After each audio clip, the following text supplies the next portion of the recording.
Welcome to the Salisbury Area Chamber of Commerce Education Committee Network's PAC 14 TV show, Education is Everybody's Business. My name is Ladd Colston. I am a Chamber business member and the CEO of Sustainable Visions, LLC. This year, we are promoting our country's semi-quincentennial national initiative with the theme, The Shore Celebrates 250 Years. That's 1776 to 2026. Today, we will examine the second in a series of informative PAC 14 TV shows selected by our Education Committee Network members. And the topic of this particular episode is the use of artificial intelligence, AI, in the classroom and workplace. Sponsored by the Community Foundation of the Eastern Shore, Chamber CEO Bill Chambers, and our Education Committee Network members want this TV show to be a source of community awareness and knowledge of topics that impact education and workforce development here on Maryland's Lower Eastern Shore. We appreciate your time and consideration in providing us with your feedback. Please subscribe if you're viewing this show on YouTube, and give a thumbs up if you like it. If you haven't experimented with ChatGPT, Claude, Chatbot for Kids, or Gemini, you may not be aware of how artificial intelligence, or AI, is becoming a significant part of our lives. Both students in the classroom and workers in the workplace are learning that AI is now part of their daily routines. Did you know that almost half of all students nationwide are using generative AI or artificial intelligence for schoolwork, often without guidance from teachers or school systems? And as a direct result, many students are losing their ability to think critically. Workers, from farmers and construction workers to manufacturers and health scientists, are leveraging AI to enhance their task and improve work outcomes. In many instances, AI is replacing employees who perform critical tasks such as cashiers, for example at Walmart, bank tellers, custodians, security guards, and warehouse workers, for example, Amazon. Recently, the University of Maryland College Park created a hub for quantum research and development to help usher in this new age of technology, merging computing and machine learning to develop algorithms that process complex data. In fact, I just found out that 3 University of Maryland graduates helped develop the large language models or machine learning used in ChatGPT. Child Trends is a nationally recognized research-based organization in Bethesda, Maryland. They have found that education leaders can help guide the integration of AI into schools with coherence, capacity, and caution. We have asked them to share their field-tested frameworks with our viewers to support the learning of all students, from dual learners to those with special needs. Since many of our schools are at a crossroads of seeing AI as either a risk to manage or seeing AI as a strong support for academic growth, I have invited Dr. Samantha Holquist, Program Area Director of Educational Research at Child Trends, to share with us how AI strengthens teaching, builds student agency, and protects the safety and well-being of all learners. Let's welcome Dr. Samantha Holquist, Director of Educational Research at Child Trends, coming to us from Minneapolis, Minnesota. Welcome, Dr. Holquist. Thank you so much. It's lovely to be here with you. It's a pleasure to have you, and I can't thank you enough. Of course. For our viewers here on the Eastern Shore and beyond, tell us, what have you seen in your national research that shows how AI, artificial intelligence, can positively impact K through 12 student learning, especially in the areas of reading and math? So critical. So critical. That's such a great question. So AI shows a lot of promise in supporting students' learning and engagement. AI can support teachers in differentiating instruction, which is creating extension activities for advanced learners, providing additional practice and scaffolding for students who need more support, or customizing lessons to better align with students' learning needs. These three things are all very important in supporting reading and math. Additionally, AI provides expanded access to personalized tutoring for students. Students can use AI tools to get real-time support when they are stuck. They can use platforms like Khan Academy and others that are already demonstrating strong potential for adapting to students' different learning needs and aligning with the curriculum and instruction that they're receiving in the classroom.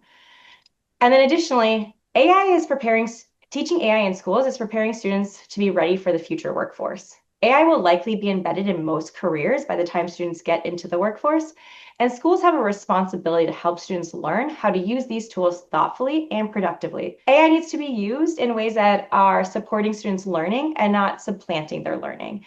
AI needs to make sure that when students are using AI, they need to make sure that they're upholding their academic integrity and not overly relying on AI to complete work.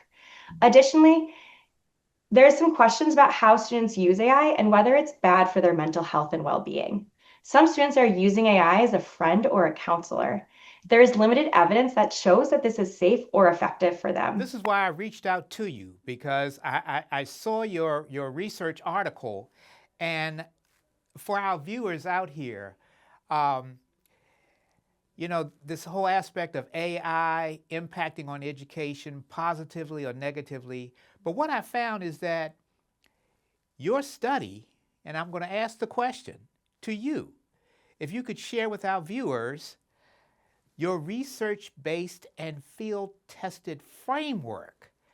I think you call it the clear path forward, coherence, capacity, and caution, the 3 C's, if you will, which is uniquely designed. This framework, viewers, this framework is uniquely designed to guide AI integration into schools and prepare students to think, create, and thrive.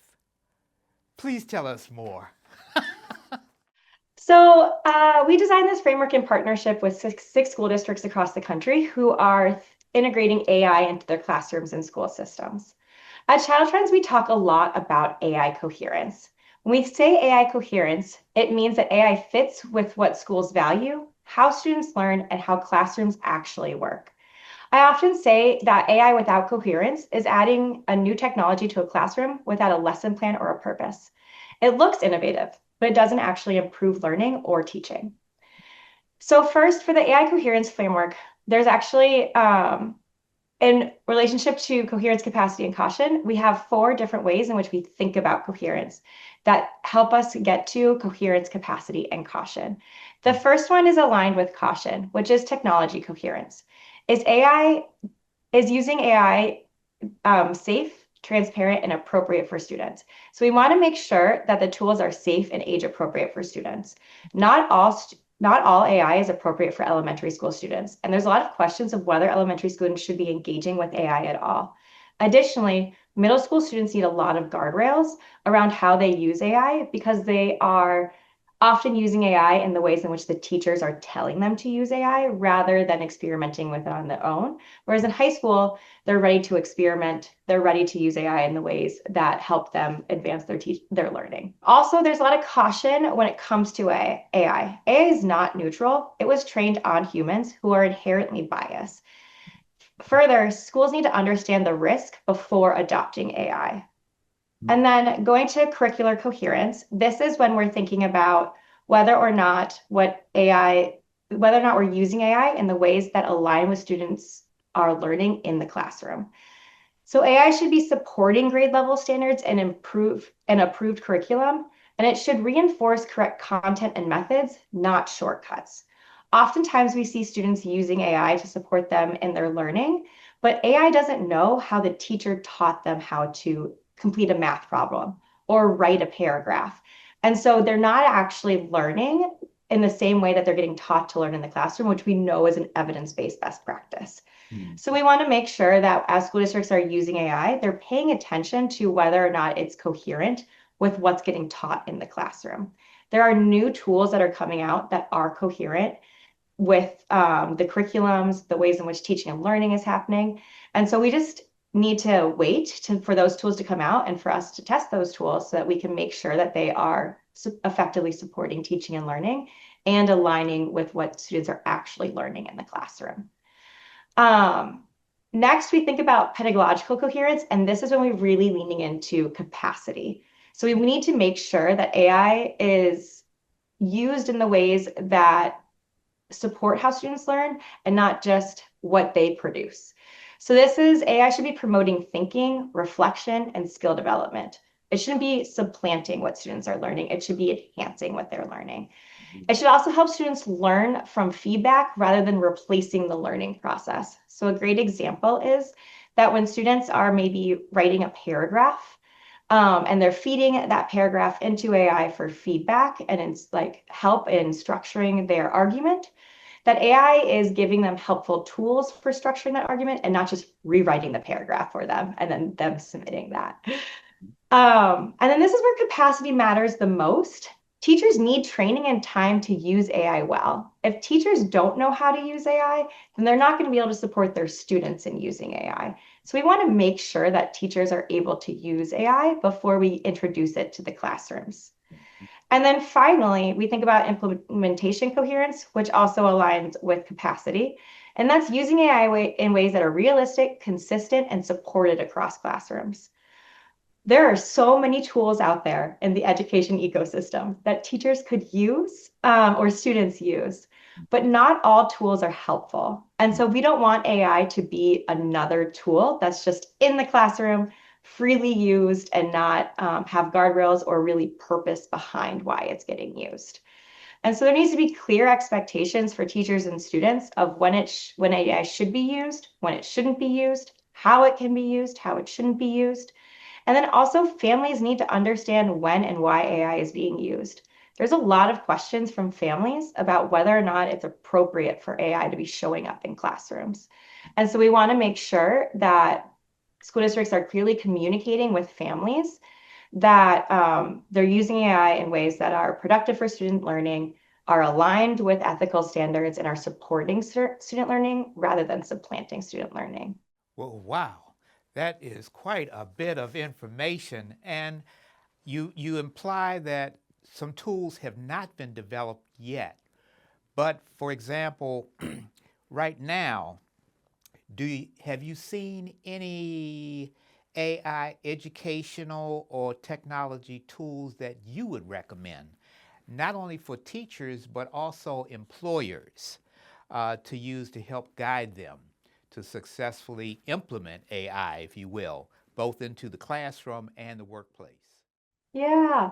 So I've seen a ton of tools out there. I've supported school districts and nonprofits in thinking through the tools that they're providing to their employees and to their students. I myself use ChatGPT for different aspects of my work, but I'm going to give you a classic researcher answer, which is that I don't actually recommend any specific tool to a district or a nonprofit. Oftentimes, it's really important to think about your context and what the use of the tool is actually going to be. And so there's so many tools out there that could fit your need, and school districts and employers need to find the tool that's right for them. Okay. Further, AI, the tool is not the most important part about this. It's actually the implementation of the tool. So schools and workplaces need to use a rigorous evidence-based approach when evaluating tools and implementing them in the real world context. One of those examples is using the framework that we provided at Child Trends and created, which is helping guide decision making around how you think about a tool, what its purpose is, how you build capacity around it. It's often important to consult independent experts with experience supporting school districts and employers when picking tools. And those are people that can be trusted advisors and thought partners alongside you who maybe bring a little bit more AI expertise and information about how it can be used and what are some pitfalls and some opportunities for growth. Additionally, it's important to involve stakeholders when you're thinking about the tool that you want to be using. These are people like teachers, students, families, your employees, because these are the people that are going to actually be using the tool and are going to need to be bought in to whatever you're trying to be implemented and how you're trying to implement it. Many technology companies are going to promise that their AI tool can solve your complex problems, but oftentimes those claims can be very specific to where that tool was developed or how it was developed. So it's just really important to take a critical eye on when you're evaluating a tool, how you can think about how it's going to be applied in your context with your employees, with your students, with your families. Ultimately, the success of AI in schools and in workplaces is not about choosing the right tool. It's about implementing it in ways that are evidence-based, transparent, and responsive to the needs of your employees, your students, your teachers, and your families. That's going to be something to watch as we kind of move forward with this. AI is a big thing right now, but as you indicated, we just have to watch to see what tools are going to be useful and which ones are not going to be useful. uh, and so it brings me to the last question I'm going to shoot to you, which is how do you see AI and machine learning changing how students develop and adjust to this new world of not only AI, but even incorporating robotics? And we're beginning to see it here on the shore with these learning certifications that students are actually taking on in career and tech education, okay, to move in a whole different field of careers and pathways that we haven't seen Ever. until now. Yeah.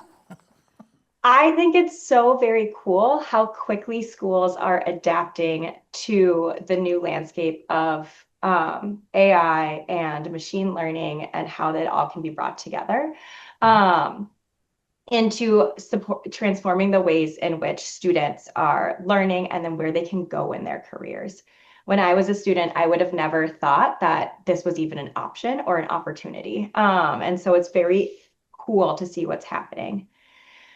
So when I think about how it's changing the way students adjust and develop in the new world, the question isn't whether students are going to use AI, it's whether schools will teach them how to use it thoughtfully, ethically, and in the ways that strengthen learning. We already know students are using AI every single day. They might not even know they're using AI, but it's happening.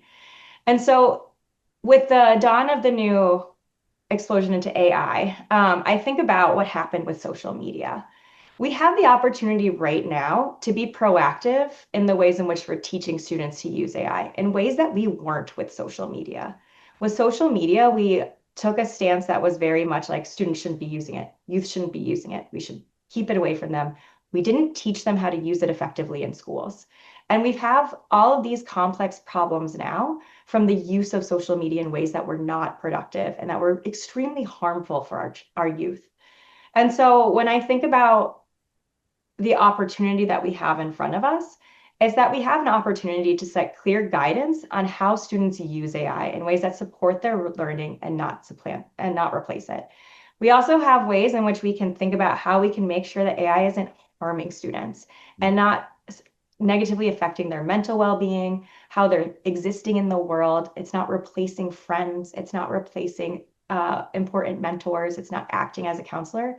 It really should just be a learning tool and something that helps them along rather than they're a second brain. So schools have to balance the opportunity that we have with the risk when teaching students how to use AI. We want to make sure that we're reducing over-reliance, distraction, and loss of critical thinking when we're using AI. We also want to avoid blanket bans that leave students without guidance because they're going to use it. And so we need to make sure that they're using it safely, effectively, and in ways that support them and not hurt them. When schools set clear expectations and teach thoughtfully and ethical use of AI can help students adapt and thrive in a rapidly changing world, and they won't be left behind. Well, I can't thank you enough for this insightful information and for sharing with our viewers the research that you're currently doing with Child Trends across the country, entailing all of these different school systems and bringing this information to us. This show, we're going to really begin to explore how AI is currently being used and employed in our schools and how it's actually transforming careers here on the Eastern Shore. So thank you so much. Thank you. And I'm so excited to hear more about how AI is transforming the ways in which schools are operating in Maryland. It is an honor to introduce everyone to Mr. Richard Kincaid, our Assistant State Superintendent, Division of College and Career Pathways with the Maryland State Department of Education, to our show. Welcome, Mr. Kincaid. Thank you. Glad to be here. It's a pleasure to have you. And I want to start our questioning with, as we can all imagine, incorporating artificial intelligence, or AI, into Maryland's blueprint is a significant challenge for both our state and county K-12 public school systems. My question is, how do you see this challenge improving our students' learning and career engagement both now and in the years to come? Yeah, I think you said a lot just in that introductory question. AI is evolving absolutely at a rapid pace. And as many people know, schools don't change on a dime. And so when we have emerging technologies and we have students in classrooms whose careers will clearly be impacted by these types of technologies, it presents a real challenge and it creates opportunities for growth all across our school system. And in Maryland, through the Blueprint for Maryland's Future, this transformative landmark, piece of legislation that truly is transforming our classrooms from pre-K all the way to and through graduation. We have to keep a clear focus on how we are preparing students for what's next, how we're preparing them for the world of work, for post-secondary training, and all of those challenges and opportunities that we have with students. And I can tell you for the last couple of years, this has been a serious question that we've been asking ourselves. How do we transform education knowing that the world of business and industry that's being impacted by AI, like how can we ensure that our students are going to be ready for that?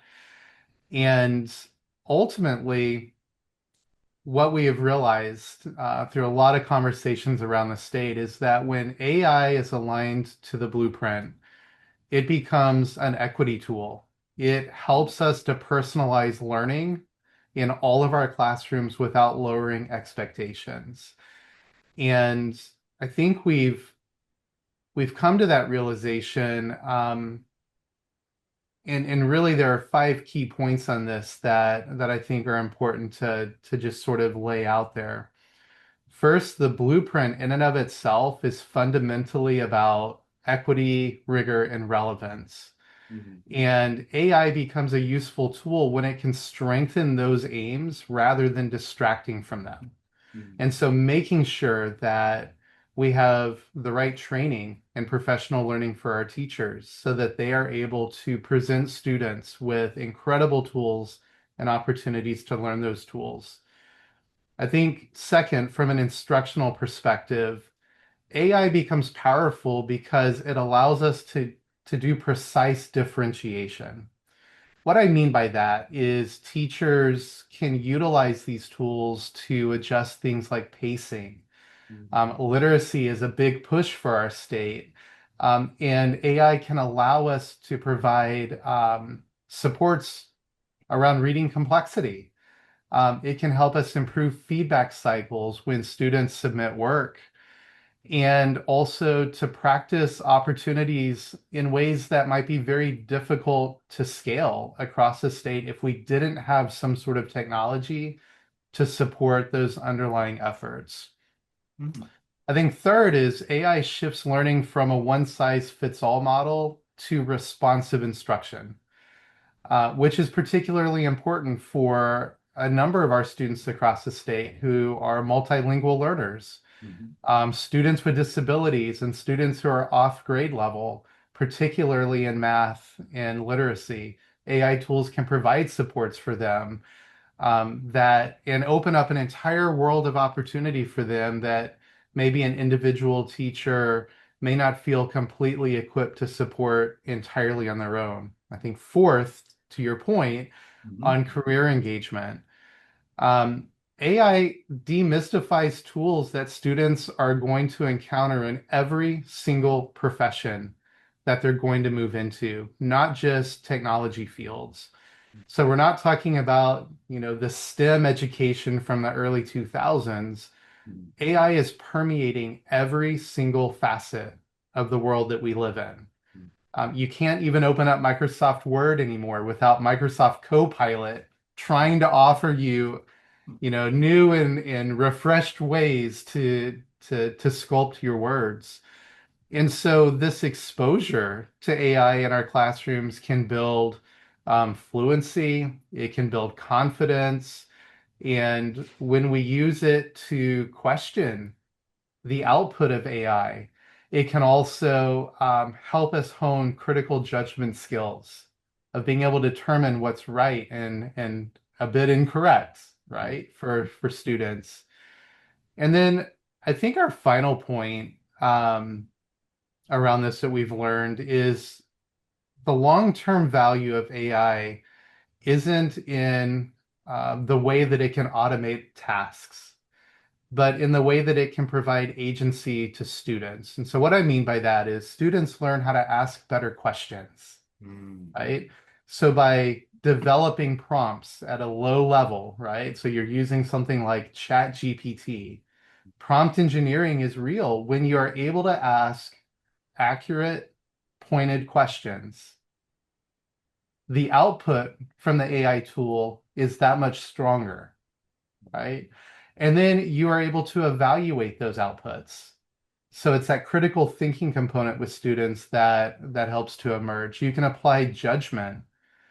You can identify bias. Like all of these are durable skills that are not only aligned with the careers that students are preparing for, but at the end of the day, this truly does bring us full circle to the intent of Blueprint, which is building that equity muscle. It's building that opportunity for students to hone critical thinking.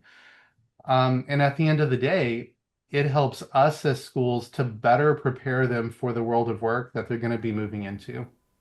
I like that perspective. I really do.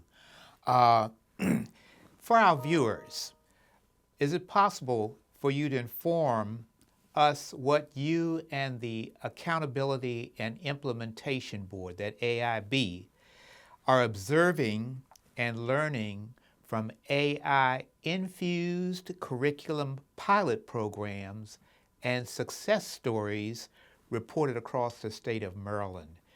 Have you been able to see any? We have, and the good news about emerging technologies is that our school systems all across the state want to make sure that they are preparing students, and so as the state is developing guidance, a number of LEAs have already started to think about how AI could be implemented in their classrooms. And I think summed up in one sentence, the most successful AI pilots in Maryland start with teaching and learning at the core, not the technology, right?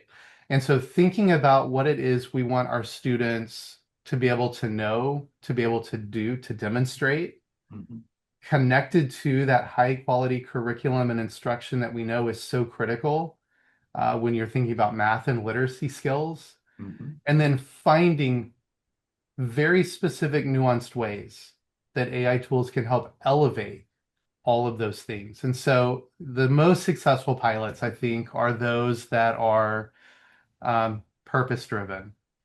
Strongest examples start with a clear instructional problem, such as reading comprehension or formative feedback, right? Rather than starting with the tool itself. I think second, educator guardrails matter with any technology, but especially with AI. And so pilots that include clear guidance on things like ethical use, data privacy, bias awareness, and even instructional boundaries, like when the tool is going to be most effective to help students and when it just sort of becomes a distraction, right, from the overall outcome. All of these things I think we've seen lead to stronger outcomes for kids, but I think also increased teacher confidence and trust in the tools that are being used. I cannot underscore enough this idea that AI is most effective as a co-pilot, right? Not a replacement. Teachers remain the instructional decision makers in the classrooms. Teachers' role and the relationships and the subject matter expertise, these are highly trained individuals, and AI can't replace so many of the things that they do.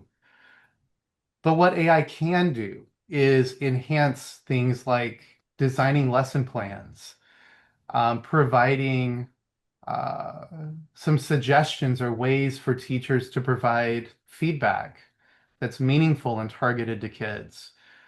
I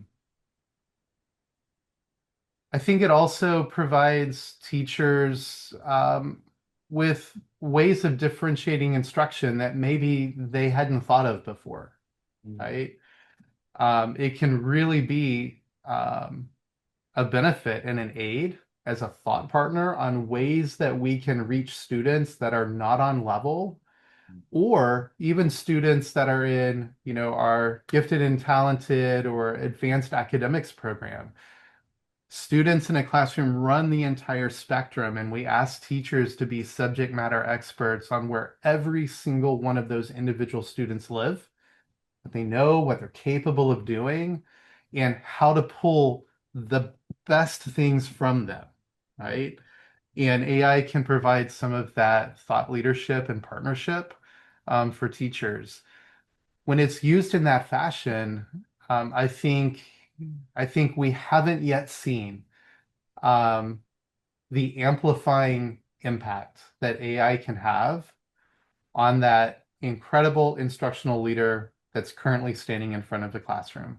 So we're really excited to see, more over the next coming years and how students, explore additional opportunities, but also how teachers use these tools to help their students become the best versions of themselves. I love your analogy of the co-pilot, using AI as a co-pilot. I can see that both from a teacher standpoint as well as from a student standpoint. That's good. We go in together, AI and us. That's right. Wow. Well, we thank you so much for this positive introspection. I just really like the way that you have really looked at AI as a positive tool and one that will help students move towards applied learning. I really, really like that. Wow. Thank you so much. Appreciate all. Of course. Yep. So best wishes to you. Best wishes to the superintendent and the implementation of Maryland's blueprint incorporating AI. Great. Thank you so much for your time today.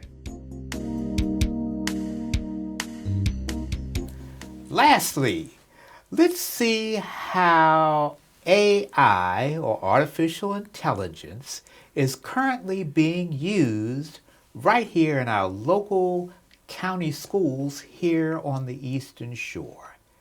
And to do that, I have invited Mrs. Jamie Brandenburg.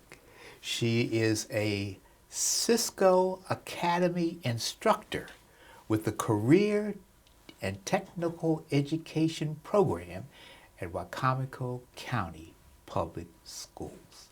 Wow. Welcome, That's a Mrs. mouthful. Brandenburg. It's great to have you here. Thank you for having me. I appreciate it. Oh, it's a pleasure. Tell us, what is your primary role and function in the Wicomico County Public Schools, and how is AI currently being used, or rather being taught, in the Cisco Academy, the CTE program? Well, I teach Cisco programs, which include cybersecurity and networking. So there's a whole bunch of courses in between there. But I offer the students an opportunity to get quite a few certifications, which is the Cisco Certified Support Technician, where they can get a cybersecurity, an IT support, or a networking certification while in my program. As far as AI goes, we try to use it as much as a tool as possible, understanding the fact that AI can be used great with doing great things, but it can also be very threatening as well. As far as cybersecurity wise, AI is awesome when it spots anomalies. It's faster than humans, which is a plus. But at the same time, AI can do animated attacks like phishing attacks and malware attacks and stuff like that. So we have to understand that there's some give and take. It's great, but then it's also dangerous. My goal for AI is to understand the why. And once you understand that behind the security protocols, you can understand the how, and then how we can fix it and how we can stay up to date with it so we don't fall behind. It's great to configure different kinds of environments and stuff like that. Students are moving away from that, moving away from understanding that AI is just for answers and using it as a tool instead. They learn to ask questions to get accurate responses. They're amazed by when you can ask the same question in two different ways and then get two different responses. But they're taught to verify the output, not just to take it for what it is. Well, that was leading right into my second question, which deals with how are your current students adjusting to and adapting to learning and employing AI in their classroom projects and assignments? And I don't know whether they take from what you're teaching them in the academy and applying them to their classroom projects, or are they taking that information and directly working with that on projects in the academy? A little bit of both. Okay. So we understand what AI is. AI is huge. It's not just a ChatGPT thing. I mean, there's a lot more programs and stuff out there. We take it as it's not just a chatbot. You know, try to get to understand the mechanics of it. Not long ago, we did an AI platform, which was a project to explore the basic principles of machine learning, where students took models and they took training models and they were trying to figure out how the quality of input actually dictates the output of the information. So they used troubleshooting to understand different responses. In the end, they figured out that it needs human insight. So there is a component to what I teach, especially for cybersecurity, because it's so important that we focus on AI to get an understanding of what it's all about. At the same time, you know, when they need to do some troubleshooting, there's tools out there that they can go in and they can try to find their answers, and then they can kind of validate what AI is saying to what they're actually doing. So there's ways to integrate it in a positive way, but the main point is to understand that they can't rely on it. So they can help. It's useful for them, but in cybersecurity as well, you have to understand that AI also can be a big threat.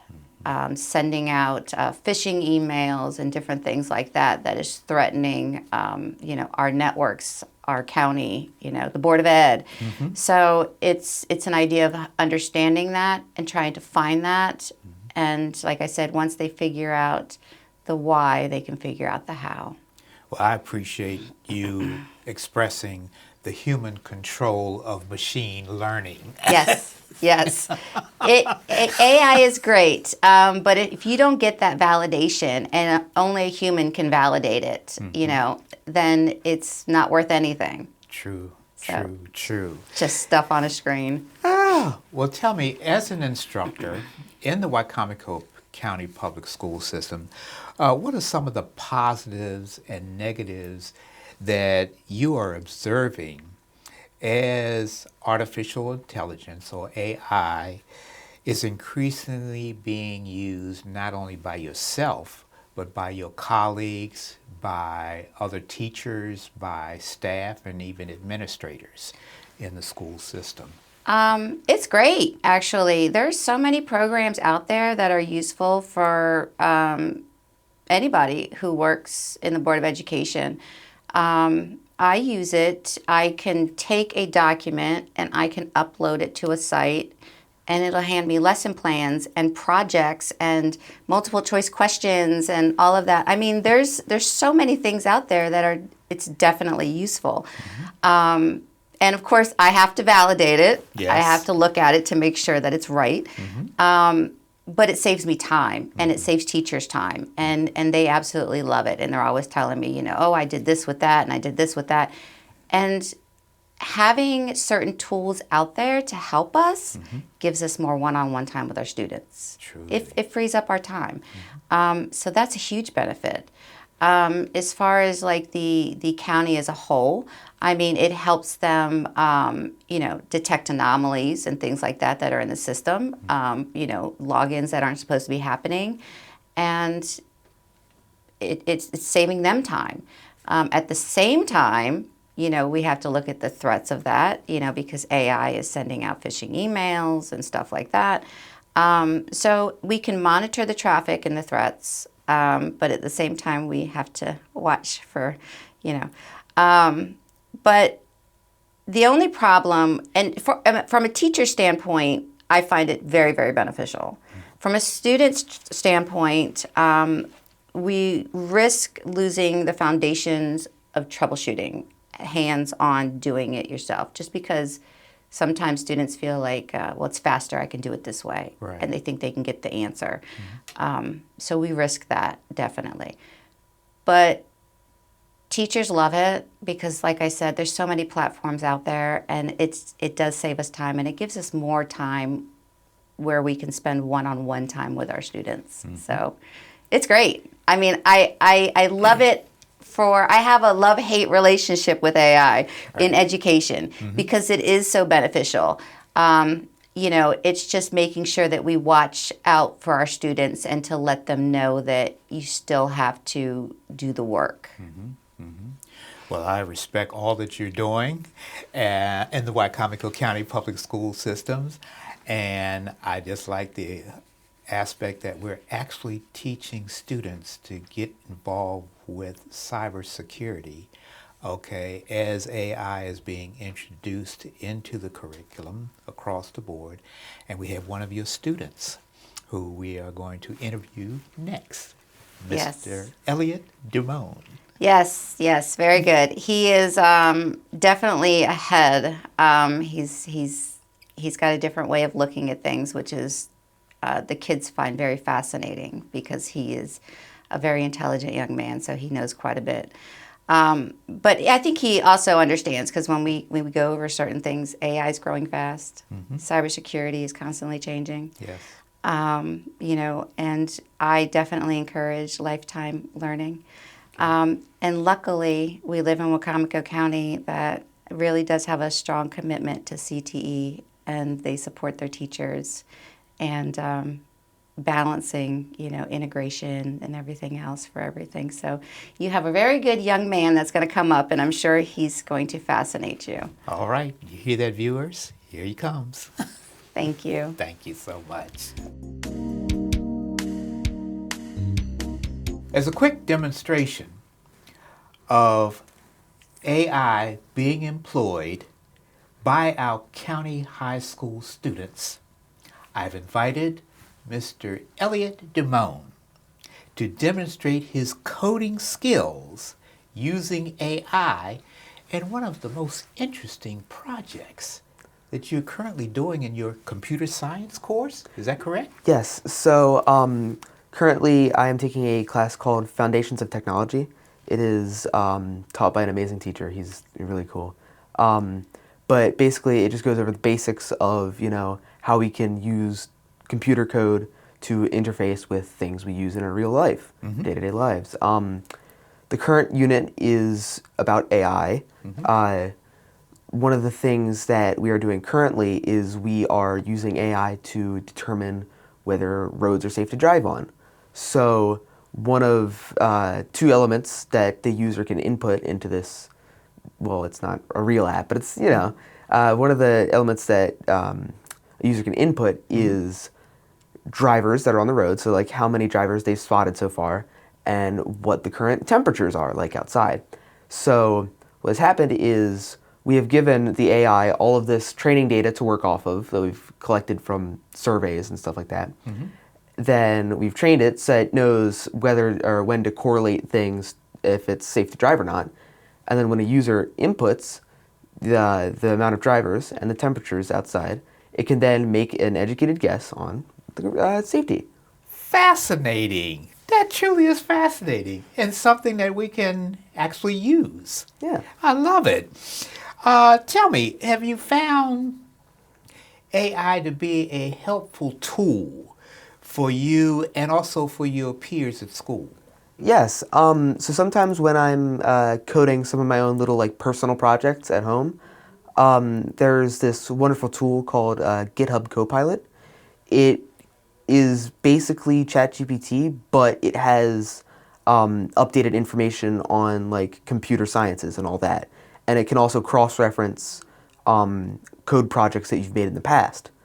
So the program I use to code actually has integrations for it. So it's useful because I can ask it a question and it will literally look at my code and then it can write comments in place and stuff like that and tell me, oh, well, maybe you're not setting up your computer correctly, because it can also interface with my computer and see configuration and stuff like that.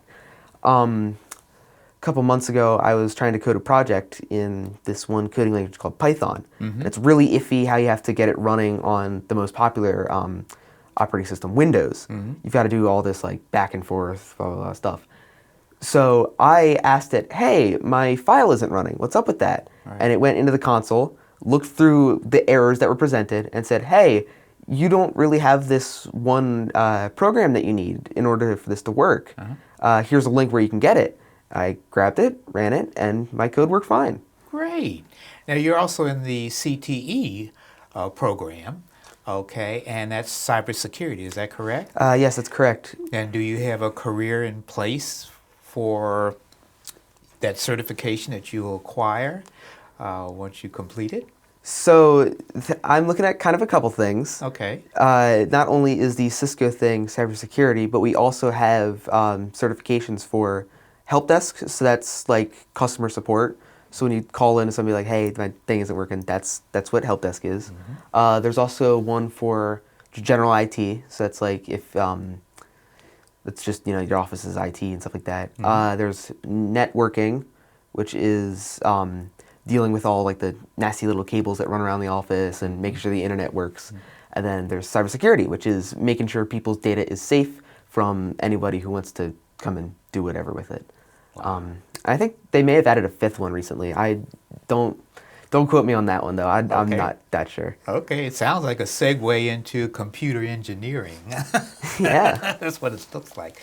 Tell me now, as you're kind of playing around with AI and actually incorporating it and using it for realistic projects here out in the community, what recommendations would you like to share, especially for parents and adults such as myself who do not really understand AI and how it will help students in the future? It's still good to fact check, like the person before me, Ms. Brandenburg said. It's still good to fact check. But the main thing with the school system is AI is like a tutor. Right. You can go and you can get information from it that if a student doesn't really understand what the lesson is, they can just ask it and it will provide them with help. It can also adapt to any like reading level or comprehension level that the student may have.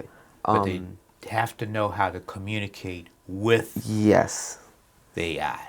Otherwise, the AI won't really give it the correct answers.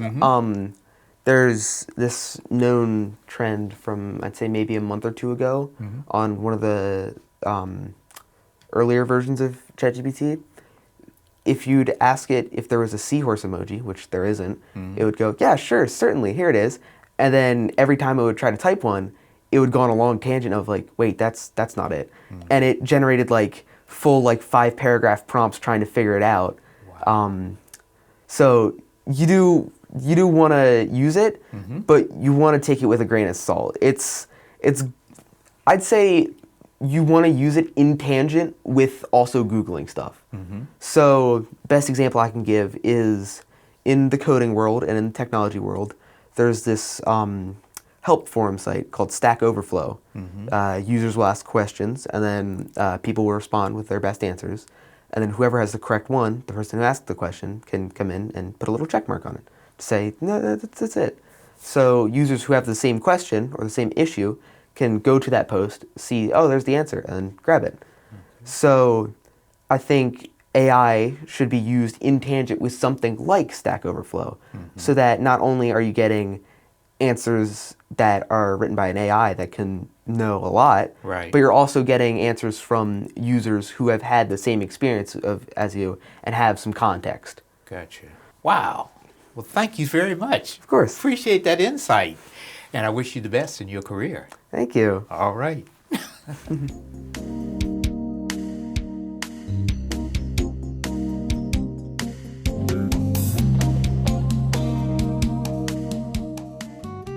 Did you know Reverend Charles Albert Tinley was born in Berlin, Maryland?